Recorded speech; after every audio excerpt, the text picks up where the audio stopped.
8. Absolviendo al heredero, los secretos del hijo pródigo. La confesión es un asunto de familia. Es una reunión familiar. Es el regreso de un hijo rebelde a la casa familiar y a los brazos del padre.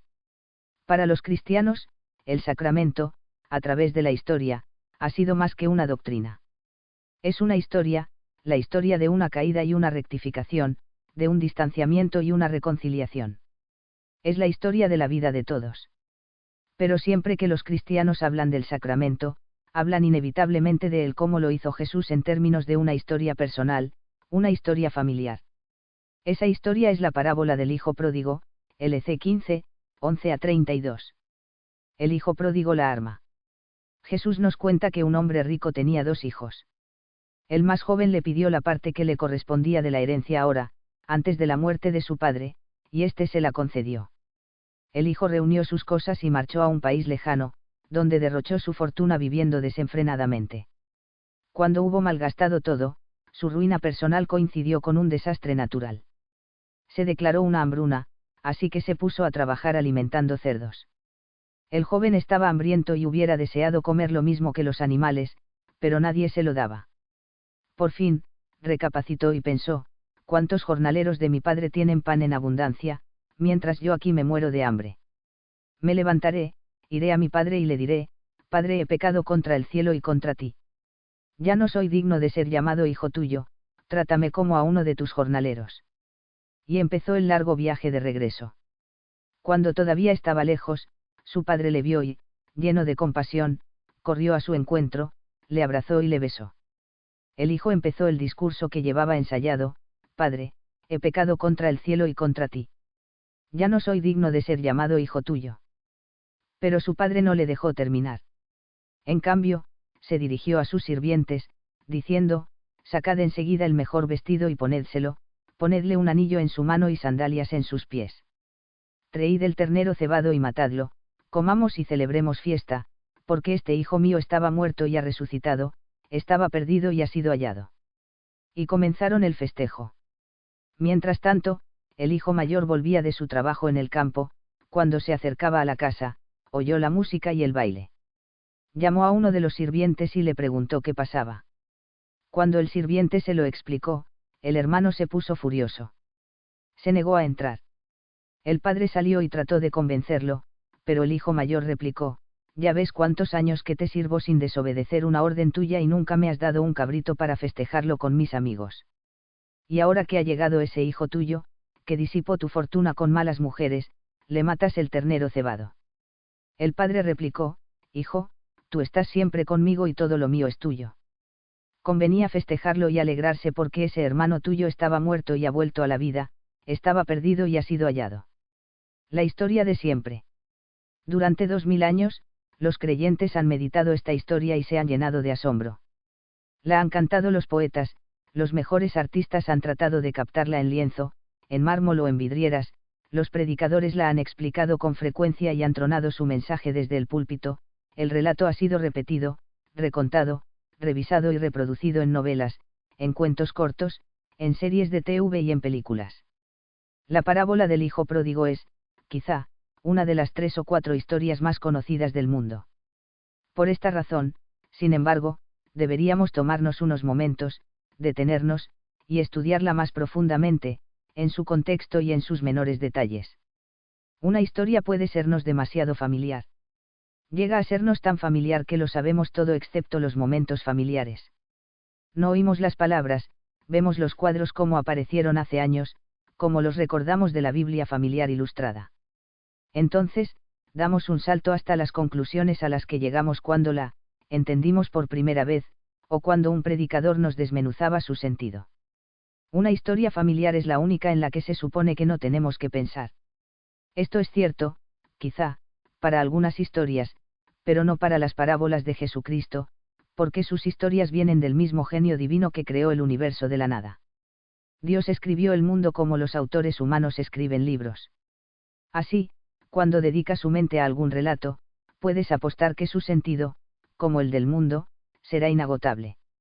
En esta historia, hemos de volver atrás y estudiar el cuadro en su totalidad. Necesitamos observar en su contexto literario, histórico y cultural el relato que Jesús hizo y San Lucas transmitió. Los 4 evangelios son ricos en el tema de la clemencia, pero ninguno tanto como el de Lucas. Solamente él nos habla del buen ladrón, que, después de una vida de pecado, se ganó un lugar en el paraíso con su aliento de agonía, colgado en una cruz junto a Jesús, LC 23, 39 a 43. Cuando Lucas nos describe a Jesús contando su parábola del hijo pródigo, entra en una sección repleta de parábolas, historias terrenales con significado celestial, y la mayor parte de ellas tratan, en algún sentido, de la compasión. Lo que vio el fariseo. ¿Qué tecla tocó la enseñanza de Jesús sobre la compasión? El contexto inmediato fue el de los gruñidos de los fariseos hablando de Jesús. Se sentían ofendidos porque él se sentaba y comía con personas de mala reputación. Se acercaban a él todos los publicanos y pecadores para oírle. Pero los fariseos y los escribas murmuraban diciendo: Este recibe a los pecadores y come con ellos, LC 15, 1 a 2. No era la primera vez que provocaba estas críticas. En otra ocasión, Jesús les había respondido brevemente y con dureza: No tienen necesidad de médico los sabios, sino los enfermos. No he venido a llamar a penitencia a los justos, sino a los pecadores, LC 5, 30 a 32. Jesús y los fariseos coincidían en un aspecto: ambos consideraban que las comidas de amistad eran extremadamente importantes.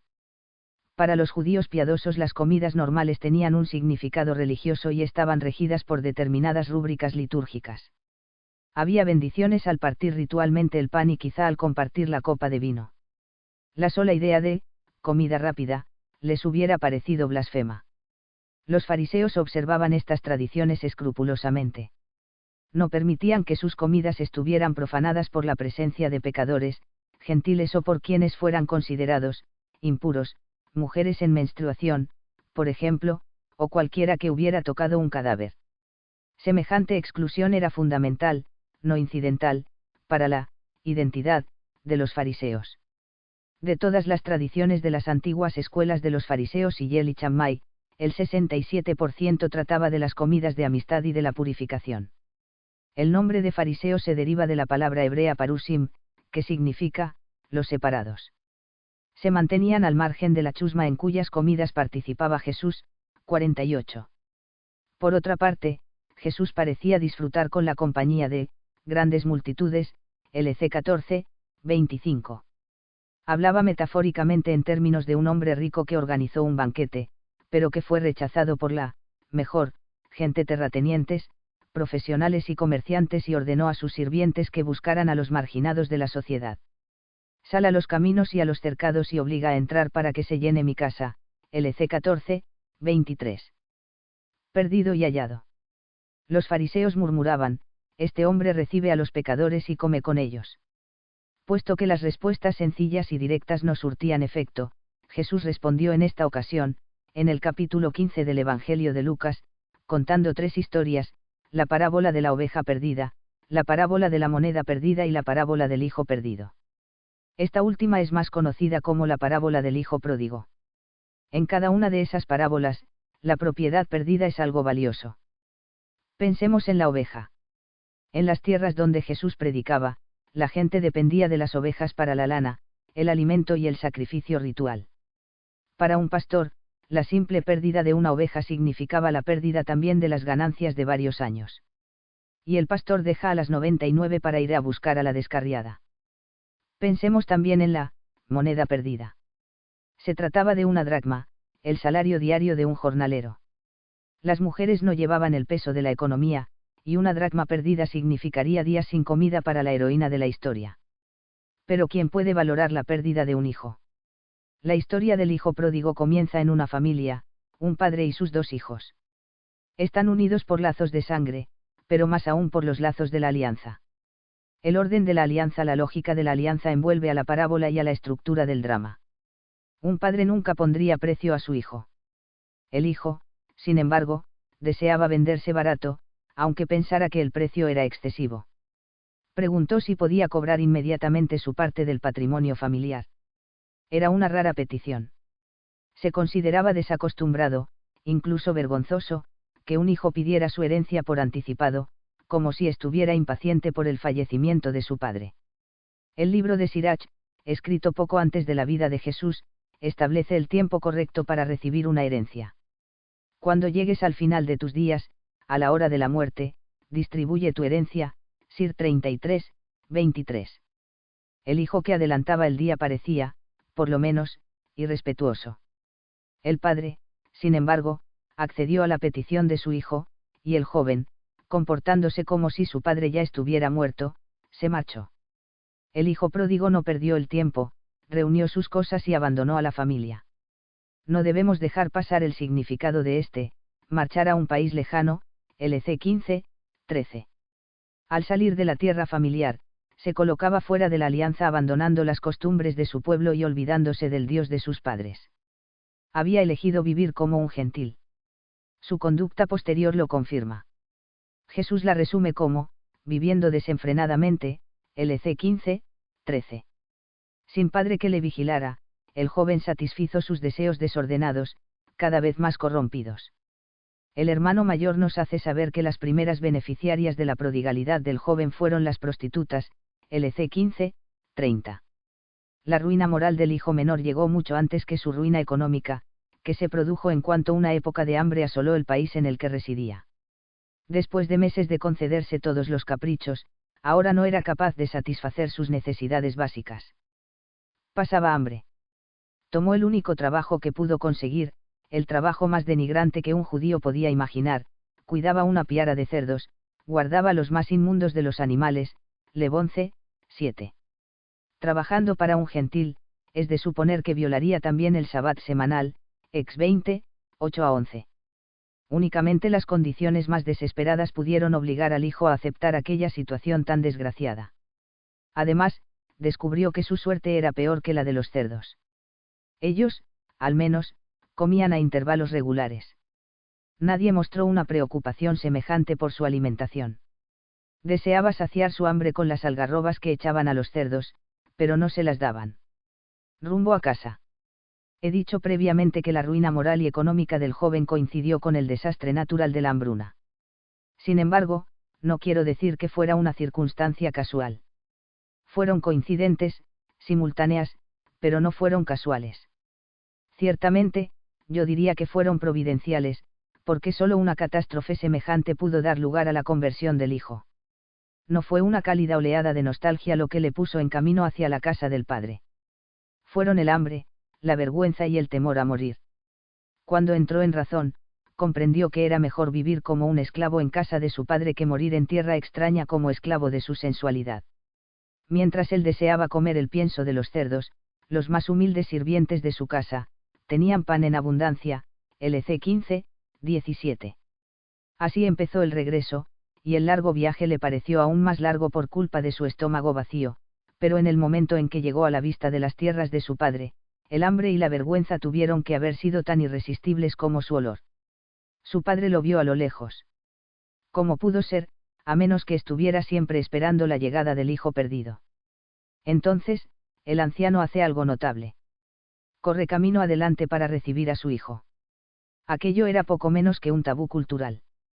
Era impensable que un hidalgo corriera. Pero este patriarca, dejando a un lado su categoría y su dignidad, abrazó a su hijo y lo cubrió de besos. 49. Abrazó a su hijo. La frase griega es más evocadora, se le echó al cuello. LC 15, 20. El hijo empezó el discurso que llevaba preparado, pero tras unas pocas palabras, el padre oyó bastante. Padre, he pecado contra el cielo y contra ti. La contrición del hijo era imperfecta, poco más que el anhelo de llenar el estómago y de una buena cama, pero fue suficiente, porque había vuelto a su casa y había reconocido su pecado. Orígenes, un comentarista del siglo III, apunta que el padre lo llevó a casa solo después de que el hijo demostrara su contrición y confesara su culpa. No hubiera añadido el pecado contra el cielo si no pensara que el cielo era su patria y que había hecho mal en abandonarla. Así que aquella confesión hizo que su padre se mostrara bien dispuesto hacia él. 50.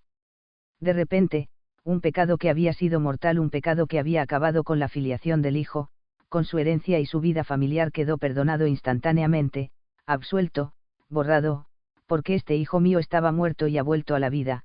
LC 15, 24. El respaldo de un anillo. Es una historia notable, solamente unas pocas líneas en el Evangelio. Pero en ella está todo: la ley del pecado, la línea descendente de la espiral de la concupiscencia, la mente aún más oscurecida, la mortalidad del pecado grave, la muerte moral del Hijo, la severa misericordia de la providencia divina, los desastres, y la buena disposición de Dios para salir y encontrar a los pecadores mientras están todavía a medio camino de la verdadera contrición. Que recibe el Hijo después de reconciliarse con su Padre. El mejor vestido, un anillo para su mano, sandalias en los pies y un banquete en su honor, LC 15, 22-23. Cada uno de esos regalos tiene un enorme valor simbólico. El anillo de sello es el emblema de la alianza familiar, a la que ha vuelto el Hijo. Junto con el vestido, es una señal de su participación en la autoridad del Padre. Ver los sorprendentes paralelismos en Gen 41, 42, Es 3, 10, 1 Mac 6, 15. Las sandalias son el distintivo de un hombre libre. Los sirvientes de la casa normalmente iban descalzos. A pesar de que el Hijo había optado por ser un esclavo de sus pasiones, y luego de sus amos paganos, y aunque pidió ser un esclavo en la tierra de sus antepasados, su padre no aceptó. El joven no se había liberado de la esclavitud pagana simplemente para disfrutar de una esclavitud mejor. Había sido liberado para la filiación, y si es un hijo, entonces es un heredero, que comparte la autoridad paterna. Pero primero ha de participar en la vida del Padre, y por tanto, compartir su mesa. La narración nos lleva desde el camino hasta la sala del banquete, desde la confesión a la fiesta, desde el distanciamiento a la filiación. La palabra griega usada con mayor frecuencia para tal filiación es koinounia, que algunas veces traducimos como comunión. El Padre restablece a su Hijo en la comunión, en el lugar donde todo el mundo tiene pan en abundancia. ¿Qué podemos decir del Padre pródigo? Sin dudarlo, este hombre recibe a los pecadores y come con ellos. El Gran Hermano te vigila. No debemos olvidar, sin embargo, que en este drama hay un tercer personaje. Y si la parábola de Jesús está dirigida primordialmente a los fariseos, este personaje es quizá el más importante de todos. Así lo creo, y frecuentemente he llamado a esta historia la parábola del hermano mayor. Y es que la actitud del hermano mayor refleja la acritud de los fariseos, LC 15, 2, que pensaban equivocadamente que la aceptación de los pecadores por parte de Dios era una violación de la justicia de la alianza. Pensemos por un momento en la fórmula clásica de un juramento de alianza. Yo invoco hoy por testigos a los cielos y a la tierra de que os he propuesto la vida y la muerte, la bendición y la maldición. Escoge la vida para que vivas, tú y tu descendencia, amando a Yahvé, tu Dios, obedeciendo su voz y adhiriéndote a él, porque en eso está tu vida y tu perduración, en habitar la tierra que Yahvé juró a tus padres, Dití 30, 19-20. Los pecadores son, por definición, los que han violado su juramento, transgredido la ley, elegido la muerte y perdido su derecho a vivir en la patria como hijos y herederos. El hijo pródigo es, por esta definición, un gran pecador que mereció toda la fuerza de la maldición. El hermano mayor, como los fariseos, se encoleriza ante lo que considera una injusticia, y, como los fariseos, no puede comprender la lógica de la alianza del amor. Ciertamente, la violación de una alianza tiene consecuencias, pero también hay un camino para volver de nuevo a casa. La alianza es un vínculo familiar, no una condición de esclavitud. Una alianza rota puede restaurarse y renovarse. El problema con el hermano mayor, como con los fariseos, es que no piensa en términos de familia, sino en términos de esclavitud. Sus palabras le traicionan. Aunque ha trabajado constantemente, lo ha hecho con la triste actitud de un esclavo, limitándose a obedecer las órdenes de su amo, LC 15, 29.